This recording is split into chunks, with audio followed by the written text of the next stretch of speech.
মানে রাজস্ব খাত থেকে 5 কোটি টাকা আর 10 কোটি টাকা দেবিত বলে না না না না, রাজস্ব খাত না, সব খাত মিলে আমার জেলা পরিষদের মাধ্যমে আপনার এলাকায় গেছে। আমি যেটা বলতে চাইছি যে আপনারা বৈষম্য বিরোধী আন্দোলন করছেন, হ্যাঁ এখন আপনার উপজেলায় গেছে 10 কোটি, হ্যাঁ।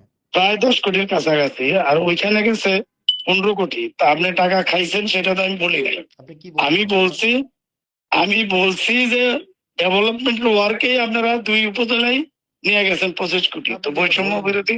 আপনি এটা না বলেন না, নাই। ওইটাই বলছি, এটা হয়তো না, মিডিয়াতে পুরোটা হয়তো আসে নাই আর কি, সেটা হইতে পারে। আপনার বাট বক্তব্য, আমি আপনার বক্তব্য না না, 5 বার শুনেছি। আমি মিন আমি মিন করতে চাইছি এটাই, তো না, এখন পুরা হোয়াট কথা হ্যাভ ইউ, হয়তো ইট আসে ডাজন্ট নাই। ম্যাটার, ম্যাটার ইজ সেটাই হোয়াট হ্যাভ ইউ সেড। সেটাই আপনি আপনি বলেন। খাইছেন সেটা আমি বলি নাই, আমি বলছি আপনার এলাকায় কাজের জন্যই নিছেন, কাজ ছাড়া তো হবে না, কাজ করছেন, সেটাই বলছি। আমার সাংবাদিকরা